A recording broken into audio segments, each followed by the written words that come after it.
I have also, let me see here, I have the style frames.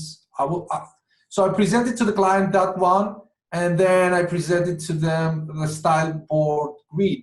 You see, these are not the finals, but in order to get the first feedback from the client, I presented to them the first style frame approach, which, as you see, it has a lot of differences from the final result, but this is a way that I can get first feedback from the client, and also along with the presentation. And then, as you will see now, animatic, and let me play that. I don't know if it will have any kind of lag, but I will play that. Okay.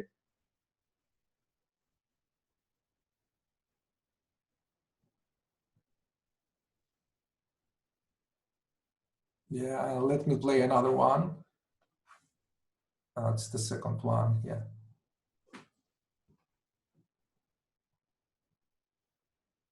Yeah, so there's nothing moving. So basically, these are the three things, animatic, the style frames, and the presentation. And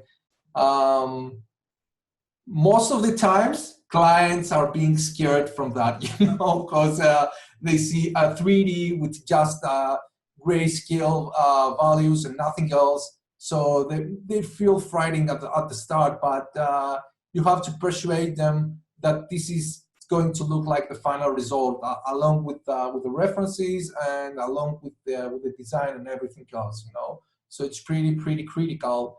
And let me see if this is the animatic for the last one, the corporate.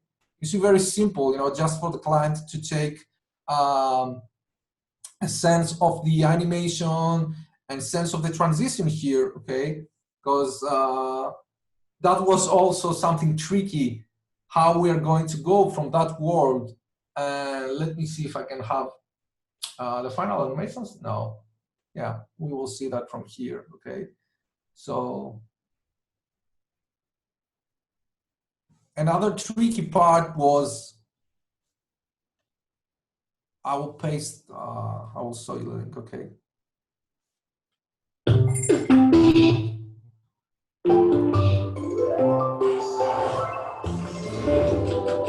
Now it stopped, sorry. Okay, so this is very tricky for us. It's very simple, but we had that logo that we did, the typography. It's not, it's a typeface logo. And then we had the cube, and mainly when we had that card from the client that was also almost a demand, we had all that 3D world here, and there were like 3 or 4 days that we were trying to come up with the idea how that full 3D world, almost photorealistic, or at least photorealistic, it's going to go and end with that card. So if you see the whole video, it has a continuous movement in the camera, okay? So it starts here, it has a zoom into the phone, then we have a track back from a top view, and then here another one, the camera perspective changing, and the whole thing is, there's another one. We almost cheat the eye as an illusion, because at the same time how the world is rotating, we also rotating. I think I have it in the animatic here. I think we saw that before. Okay, so let me show you the animatic. Okay, it's that one here. Yeah, so you can see clearly in the animatic. What we did is, at the last scene, we are rotating the whole world. Okay, let's say from 0 to 90%. Okay. And then at the same time, we have the shape, the cube, rotating with the same speed and the same amount. So what we're doing is, because at the next scene, we're bringing an object that is rotating at the same speed with the same ease and keyframes and everything else, here the eye is trying to make a bridge among these two animations, which are the center. So it doesn't matter if the world is changing from something that is full 3D into a 2D shape, okay? The whole animation that is being created, it gives you the illusion, gives your eye the illusion that you want to connect these two shapes. So you don't bother at the end that these are two completely different parts, okay? So here, so basically these are two different things, a card with a 2D logo, and a 3D world, but because they're changing with the same speed, and the camera animation and the shape animation is the same, the eye is trying to create a bridge among them so it doesn't create a visual gap, okay? You know, very simple. It's not something, you know, very extreme, but this is how we managed to make them look very cool. And you see here in the animatic, we have something like a 2D transition that was not looking very cool. And if I go here to the Vimeo and go step by step, oh, it doesn't, yeah. So if I go here step by step, something else is, you see here the back states, or the studio tent here has to almost be the same color with the end card, because if I go one frame back and one frame after, if the color was different, it would create a gap into the eye. Yeah, that one has a texture inside, but it has the same, let's say, hex code or RGB values with that black, with that blue here, so it doesn't create a gap in the eye. You see, even if I go frame by frame, which there are two different things, the color is also the third factor beyond the camera and the animation, that it gives you a really nice blend among these two different scenes, okay? So almost in the most idents, like here again, in the afternoon, frame by frame again, you see, the tent that we have here, we give a color with the same RGB or hex code with the next card. So we did that in all the, I think it's except from the, yeah, from the night one. Yeah, it's pretty close, not accurate 100%, because the environment and the lighting was different, but we you know, managed to go very, very closely, okay? And for this, let me go to the fourth one, okay? Yeah, and that's the same here, okay? And if you see the idents, how we go frame by frame again, there is a great, let me refresh, because it gives me some. Most of the cameras are very straightforward, but we are trying to play a lot of with the element of sun and light and shadows. You see here how the shadows are changing, because we are you know, just animating the sun, you know, nothing you know, extreme, you know. It's really, really nice. That's one, you know, composition wise, it's something like, you can say, a symmetrical shot, you know, even though you see the diagonals here, it's pretty symmetrical because we have the same space divided left and right. So what I'm doing here is I'm placing the building here in the center and creating that really nice angle here. And at the same time, I'm changing the sun, so it creates something like, at the same time, a shadow animation, but all at the same time, a shape animation here, okay? So it's really nice playing with the shadows and the light, and this is what really gives us some really interesting results. And also the Greek style regarding the windows and some plants and some, you know, colors that you mainly facing the Greek islands, and all the color palette is 100% influenced from Greek islands. You know, you see the animations, very, very simple things, just some spheres, the papers here, and very basic things. The most difficult here is the plant, you know, because we had to go and create a rig with cloners and make the plant look very, very natural. Let me go here. So Tony, yeah. A couple of questions coming in the chat. Yeah. Helena asks, for the real world pictures, going back to your earlier presentations, do you just use Google image search, or do you go outside and look for references and take pictures? Or is it a combination of those two things? Yeah, basically it's a combination, you know, because what I'm doing, always having my, you know, my phone or my camera, and when I'm finding something that may be interesting, I'm always taking a snapshot, and I have my own personal library with a bunch of references that I'm trying to categorize them.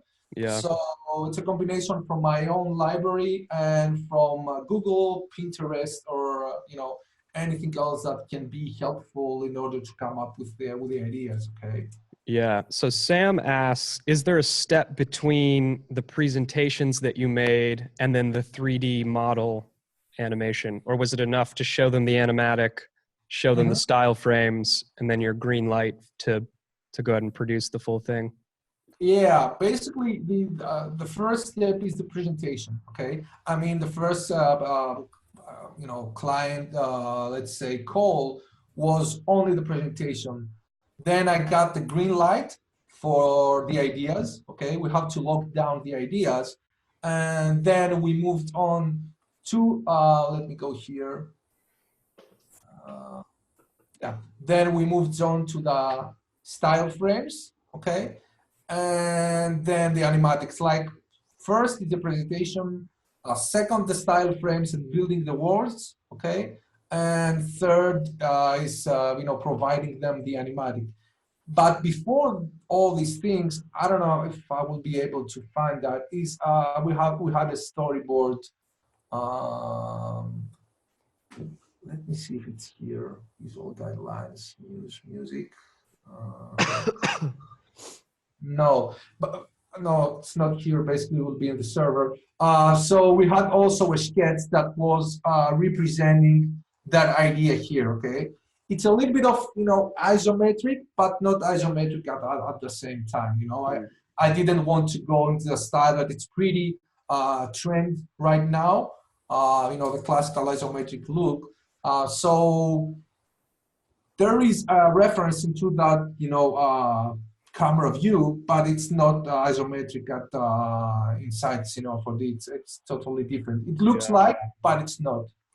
So next question, Fraven asks, what is the average timeline for a project like the TV Idents? Yeah, nice question. So when when I started, this is regarding the experience that you have. Sometimes, most of the times you're trying to achieve the deadline that the clients, request, but you have to be very, very careful. So from my side, I want to say something. It will sound a little bit awkward, but I believe through all these years that I'm always working more than I'm getting paid. Okay, and let me explain why I'm telling that. Okay, because let's say client has for these idents, 4 idents, we had 1 month, which is pretty tight from my side. Okay, and I was lucky enough that the client didn't have the budget for 7 idents. Because firstly, I told them we can create 7 idents in a month, and I don't know, in that situation, I would be out. Okay. So luckily enough, they didn't have the budget for 7 idents. They have for 4 idents, and we made them in 1 month. But what I wanted to say regarding my last, note is that you're giving a budget, okay, and you're giving a time. But at the end, because you want to make that look way too cool and would be a portfolio work, you're overworking regarding the hours. Okay. So let's say I give a budget to the client, and I'm saying we will work 4 weeks, okay? And we have, let's say, 20K budget, for an example. The final result, it's like I have worked 20 hours a day, I have worked both weekends, and it's not 20K, and it's not 1 month, it's more than 1 month, okay? Yeah. So this is what I'm selling sometimes. Yes. I'm overworking from the budget. I'm always overworking from the budget, even if the budget is high or lower. Yeah. No, that makes sense. Daryl asks, on the timeline production schedule, the presentation and style frames are so polished. How long is the process just to get to the style frames? Yeah. Also, I mean, it sounds like you had like a week to do the style, like a week and a half to do the style frames. Yeah, exactly. Like the style frames, If you will see them, let me go here. They So are not. just be amazing at design so you can make something gorgeous the first time through. Yeah, and I think we did them in 3 days, basically. Hmm. But it was a painful process because, what I'm doing basically, okay, I have the idea, and because I don't have the time to model all these things, we model them after properly. At the first time, we have a large library of 3D objects, Yeah. and then we model them more, how we like them, because this is retopology, UVs, and all this technical stuff, okay, in order to apply the textures, okay. So what I'm doing, a large amount of 3D models, and then just, it's like, I don't know, Photoshop, placing layers, objects, and try to see what it works, okay? Yeah. One problem that I have is it's pretty critical, it's the importance of scale here, okay? Because what I wanted to avoid, and this is pretty critical, the most difficult thing were not the objects that I will place here, but the scale of the object and the contrast of size among them, because I didn't want for everything like that to be like that, but since that is a tiny world, okay? Yeah. I wanted to make that look like an installation, let's say, okay? So I have to play with the scales among the objects, okay? So let's say for the morning one with the coffee and the clock, if the alarm clock here would be small, if the plant would be at the scale size of the phone here, or if the coffee cup here would be at the same scale with these, it would all be like a miniature, like a macro world, okay? So it was very difficult to decide which are the objects that are going to be like, I don't know, 50 or 45 greatest in scale in order to achieve the balance among the contrast in the scale, so it looks like more an installation, and which of the objects are going to stay in the same scale. That was the main challenge here in these style frames rather than the lighting. Yeah, I mean, these frames look great, and yes, playing with the scale is super interesting. Dwayne has a question: is it stressful to overwork like that? Was this a stressful project? Yeah, it's it's I want. There are no lies here. It is stressful, but at the end, you're the output is what gives you the pleasure, and you're just saying, yeah, it's cool, it was stressful, but finally I'm having a result that I'm very happy, okay. The sad thing is to be stressful for projects that never see that you're never placing your portfolio, okay. Yeah. This is stressful, and it's not a creative stressful process, okay. So, yeah, no doubt about that. So Pat was wondering what renderer you're using. yeah, Octane. Octane. Yeah. And typical render times, do you know off the top of your head? Yeah, it's like that one was about 2.5 minutes for each frame. Okay. Like average 3 minutes for each frame. We're trying to optimize a lot of the render times. So we must be very careful, because if a client asks for has a feedback, huge amount of feedback, we can't tell them, we need hours of render. So we must be very clever with the optimization in the render settings. Yeah, that makes sense. Daryl asks, what is the division of labor on stuff like this? Are you doing it all yourself? How big is the team? The team here was like 5 people. One 3D modeler, one lighting, texturing artist, art direction, and style framing from my side, and another guy in the animation. Yeah, like 4 or 5 people maximum. That one was like 5 people.